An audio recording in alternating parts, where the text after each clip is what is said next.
세상에 이로운 법지식 세이법.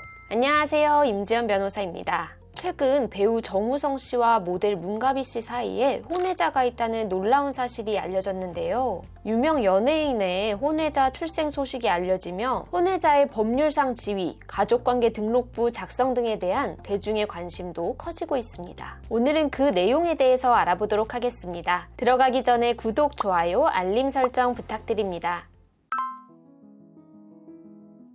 혼외자 하면 많은 분들이 제일 먼저 떠올리는 문제는 혼외자를 호적에 올리느냐 마느냐일 텐데요. 드라마나 영화의 소재로도 많이 다뤄지는 문제죠. 그런데 엄밀히 말하면 호적은 이제 더 이상 사용하지 않는 표현인데요. 기존 호주제에 대한 헌법 불합치 결정에 따라서 2008년 1월 1일부터는 부계혈통을 중심으로 작성되던 호적부 대신에 자기 자신, 개인을 중심으로 작성되는 가족관계 등록부 제도가 시행되었기 때문입니다. 그렇다면 혼외자의 가족관계 등록부는 어떤 식으로 작성이 될까요? 현행법상 혼외자의 출생신고는 엄마가 하는 것이 원칙이고 엄마의 성과 본에 따라서 혼외자의 가족관계 등록부가 작성이 됩니다. 만약 혼외자의 가족관계 등록부에 아버지에 관한 사항도 기재하고자 한다면 친부의 인지가 있어야만 하는데요.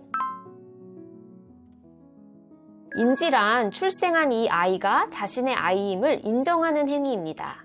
인지의 방법은 여러 가지가 있는데요. 기본적으로는 부모 스스로의 의사로 이 아이가 내 아이다 라고 인정을 하는 임의 인지가 있고, 스스로의 의사로 인정하지 않는 경우에는 부득이 인지 청구 소송을 통해서 인지의 효력을 발생시켜야 합니다. 우리 민법에 따르면 자와 그 직계 비속 또는 그 법정 대리인은 부 또는 모를 상대로 인지 청구의 소를 제기할 수 있는데요. 혼외자가 출생하고 친부가 이를 부인한다면 법정 대리인인 친모가 친부를 상대로 인지청구 소송을 제기할 수 있습니다. 이렇게 인지청구 소송을 제기하면 유전자 검사가 이루어지고 법원은 혈액형이나 유전인자 검사 결과를 토대로 판결을 내리게 됩니다. 인지청구 소송이 인용되면 그 아이는 출생 시로 소급하여 친생자가 되는 거고요. 이 외에도 유언을 통해서 인지를 하는 방법도 있습니다. 이렇게 혼외자에 있어서 인지가 중요한 이유는 인지가 있어야만 친생자로서의 법률적 지위를 얻을 수 있기 때문인데요. 가족관계 등록부에 친부에 관한 사항을 기재하는 것은 물론 친부에게 양육비 지급 의무를 부담시키거나 상속을 받기 위해서도 꼭 필요합니다.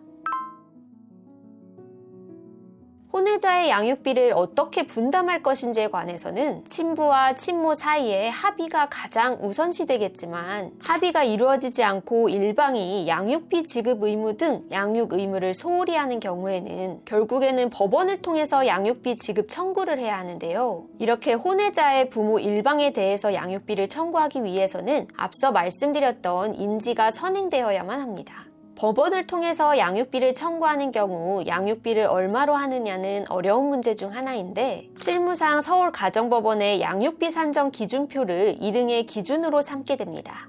예를 들어 부부 합산 소득이 800만 원일 때 4세인 자녀의 양육비는 대략 월 180만 7천 원 수준으로 결정되고, 엄마만 양육을 하는 경우 비양육자인 아빠는 양육자인 엄마에게 정해진 양육비 분담 비율에 따라 양육비를 매월 지급해야 합니다. 양육비 분담 비율이 50%로 정해졌다면 매월 90만 3,500원을 지급해야겠죠. 오늘은 혼외자의 법적 지위 등에 대해서 알아보았습니다. 오늘의 세이법이 유익하셨다면 구독, 좋아요, 알림 설정 부탁드립니다. 지금까지 세상에 이로운 법지식 세이법이었습니다. 감사합니다.